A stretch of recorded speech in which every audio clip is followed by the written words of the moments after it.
नमस्कार दोस्तों उत्तर प्रदेश यूपी में के लखनऊ में एक घटना हुई है जहां पर कुछ लोगों ने रामचरितमानस की प्रतियों को जलाया, उनकी कॉपीज़ के कुछ कागज़ों को जलाया है।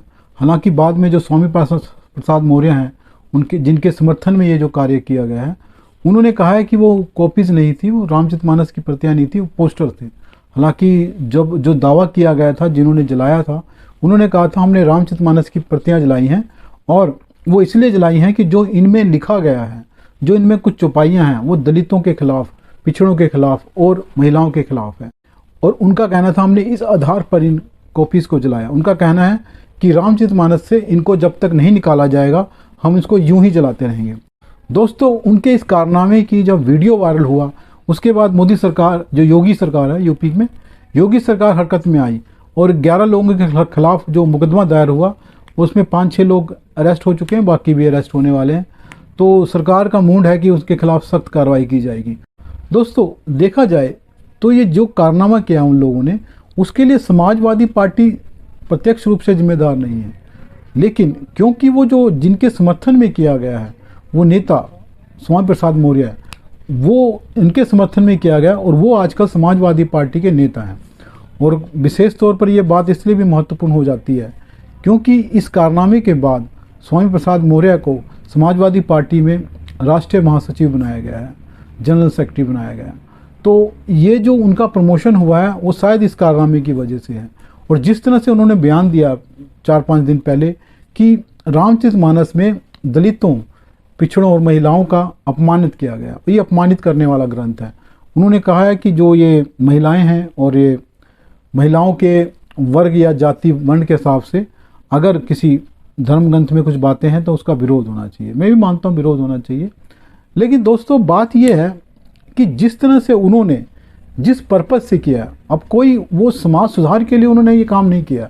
सबसे पहली बात मैं ये स्पष्ट कर दूं कि ऐसे नेता जो राजनीतिक रूप से कहीं ना कहीं अपने आप को सर्वाइव करने के लिए लड़ते रहते हैं, और ख़ासतौर पर जो स्वामी प्रसाद मौर्य है, ये व्यक्ति कैरियर ओरिएंटेड है, एक तरह से अपना भविष्य बना रहा है, अपने परिवार का भविष्य बना रहा है। ये कोई समाज सुधार के लिए या समाज के लिए राजनीति करने का दावा करते हैं ऐसे लोग, लेकिन ऐसा कुछ है नहीं। क्योंकि इसका अगर कोई ऐसा कोई उद्देश्य होता समाज सेवा का और देश सेवा का, तो एक आदमी एक जगह टिक कर काम करता। लेकिन ये पहले बहुजन समाज पार्टी में था, फिर भाजपा में गया, वहाँ पे शायद इसकी दाल नहीं गली, अब ये समाजवादी पार्टी में आ गया। शायद यहाँ भी कुछ होता है कि नहीं होता, बाद में कांग्रेस या कहीं अपना दल भी बना सकता है। ऐसे लोग घूमते रहते हैं, इनका कोई ऐसा नहीं है कि समाज के लिए कुछ करना। लेकिन इसलिए जो ये रामचरितमानस को जलाया गया है, ये शुद्ध रूप से राजनीतिक घटना है, ये किसी राजनीतिक फायदे के लिए जलाया गया है। और जिस तरह से अखिलेश सिंह यादव ने इसका समर्थन किया है, वो लग रहा है कि वो इसके साथ हैं कहीं। तो दोस्तों, ये जो अपने पैर पे कुल्हाड़ी मारी है समाजवादी पार्टी ने, ये उसको नुकसान देने वाली है। अब आप यूपी की राजनीति को समझें तो आज के हालात में वहाँ कांग्रेस कहाँ पहुँच गई है वो बताने की ज़रूरत नहीं है, वहाँ से उठ भी नहीं सकती। और धीरे धीरे बहुजन समाज पार्टी की हालत जो है वो दिख रही है कि वो लड़ाई में कहीं है नहीं, ले दे के बचती है तो सिर्फ एक पार्टी भाजपा के सामने, वो है समाजवादी पार्टी।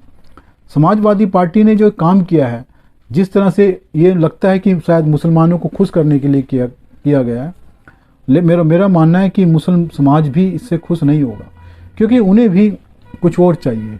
अब वो मुस्लिम समाज नहीं रहा जो सिर्फ धर्म के आधार पर, ख़ासतौर पे हिंदुओं के विरोध के आधार पर किसी को वोट दे। अब उसके पास यूपी में कोई विकल्प नहीं है, कोई ऑप्शन नहीं है, सिर्फ समाजवादी पार्टी है। इस करके उसका मजबूरी हो गया है कि समाजवादी पार्टी को वोट देना। लेकिन हाँ, एक खतरा समाजवादी पार्टी को है, क्योंकि जो राहुल गांधी की एक यात्रा निकली थी, जो भारत जोड़ो यात्रा पिछले दिनों वो कर रहे थे, जब यूपी से निकली थी, तो मुस्लिम समाज का एक बहुत बड़ा वर्ग, जिस तरह से मुस्लिम समाज की भीड़ उस समाजवादी जो भारत जोड़ो यात्रा में आई है, उससे लग रहा है कि शायद जो मुस्लिम समाज है धीरे धीरे कांग्रेस की तरफ जा सकता है। वो ये दिखा रहे हैं कि हमारी कोई मजबूरी नहीं है समाजवादी पार्टी को वोट देने की, हम कांग्रेस को भी दे सकते हैं। दोस्तों, ये चल सकता है। इसके अलावा जो भाजपा है, वो कहीं ना कहीं ये जानती है कि मुस्लिम समाज उसको वोट देने वाला नहीं है। इस करके उसकी कोशिश है कि अब यादवों को, समाजवादी पार्टी के पास 2 ही वोट बैंक हैं, एक मुस्लिम समाज और एक यादव, तो भाजपा की कोशिश अब लगता है ये है कि किसी तरीके से यादव समाज को भी तोड़ा जाए। दोस्तों, मुझे नहीं लगता कि ये जो मुलायम सिंह यादव को पुरस्कार दिया गया भाजपा द्वारा वो कहीं से भी राजनीति से प्रेरित नहीं है। ये पूरी तरह से राजनीतिक प्रेरित है, एक तरह से पॉलिटिकल अवार्ड है जो दिया गया मुलायम सिंह यादव को। वो इसलिए दिया गया है कि भाजपा चाहती है कि मुलायम सिंह यादव के जो समर्थक हैं, कट्टर समर्थक हैं यादव समाज, उनमें एक तोड़ पैदा किया जाए, उनको भी तोड़ा जाए। और जो ये एक कारनामा किया है स्वामी प्रसाद मौर्य के जो समर्थक हैं, उसके कारण मुलायम सिंह यादव के जो समर्थक हैं, कट्टर समर्थक यादव समाज है, उसमें भी कहीं ना कहीं टूट पैदा होगी। यही भाजपा का उद्देश्य है और इसमें मदद कर रहे हैं स्वामी प्रसाद मौर्य, जिस तरह से वो समर्थन कर रहे हैं। और मुलायम सिंह यादव के जो सुपुत्र हैं हमारे अखिलेश यादव, उनको शायद इसका एहसास नहीं हो रहा है। दोस्तों, मेरा ये मानना है कि ऐसे नेता जो समाज सेवा के नाम पर, दलितों के नाम पे, पिछड़ों के नाम पे, महिलाओं के नाम पर जो इस तरह की घटनाएं करते हैं, वो कहीं ना कहीं राजनीति से प्रेरित होते हैं। वो अपने फ़ायदे के लिए समाज का इस्तेमाल करते हैं। लगता है कि वो शायद समाज के लिए कर रहे हैं, वो अपने फ़ायदे के लिए करते हैं। और दूसरी बात, उनकी इस राजनीति से भाजपा को बड़ा फ़ायदा होता है, ख़ास तौर पे जब धर्म की राजनीति की जाती है। और एक बात और है दोस्तों, कि जब ऐसा कोई कारनामा होता है, जिस तरह से हमला किया गया, एक धर्मग्रंथ को जलाया गया, और जबकि स्वामी प्रसाद मौर्य कह रहे हैं कि मेरे हिसाब से धर्मग्रंथ है ही नहीं। रामचरितमानस की क्या प्रतिष्ठा है, क्या मान्यता है, कितनी आस्था है हिंदू धर्म में, ये बताने की जरूरत नहीं है, ये आप सब जानते हो। ऐसी घटनाओं का विरोध सिर्फ भाजपा करती है। भाजपा के नेता ही खुल कर आते हैं इन घटनाओं का विरोध करने के लिए, सड़क पर भी आते हैं, टीवी में भी आते हैं, इसके खिलाफ बयान भी देते हैं, जो भी उनसे हो सकता है वो करते हैं। लेकिन दूसरी पार्टियां चुप रहती हैं। फिर वो ये हल्ला मचाती हैं कि भाजपा क्या हिंदुओं की ठेकेदार है। भाई, जब आप कुछ नहीं करोगे, जिन घटनाओं पर आपको अपनी प्रतिक्रिया देनी चाहिए, अपना रिएक्शन देना चाहिए, विरोध करना चाहिए, सड़क पर आना चाहिए, आप घरों में बैठे रहते हैं, आप ऐसी घटनाओं की मौन स्वीकृति देते हैं। आप कहीं ना कहीं आपका समर्थन लगता है ऐसी घटनाओं के पीछे। जब सारी पार्टियां इस तरह से हिंदुओं के खिलाफ खड़ी होती हैं, कहीं ना कहीं मौन समर्थन देती हैं ऐसी घटनाओं को, तो इससे साफ पता लगता है कि वो हिंदू विरोधी हैं।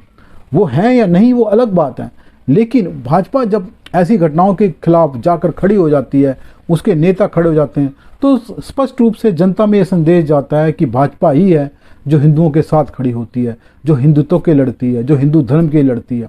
तो फिर आप हिंदू विरोधी बन जाते हैं। दोस्तों, मुझे लगता है कि इस विपक्ष को सोचना चाहिए इस मामले में। नमस्कार दोस्तों, अगर वीडियो पसंद आए तो उसको लाइक करें, चैनल को सब्सक्राइब करें। धन्यवाद।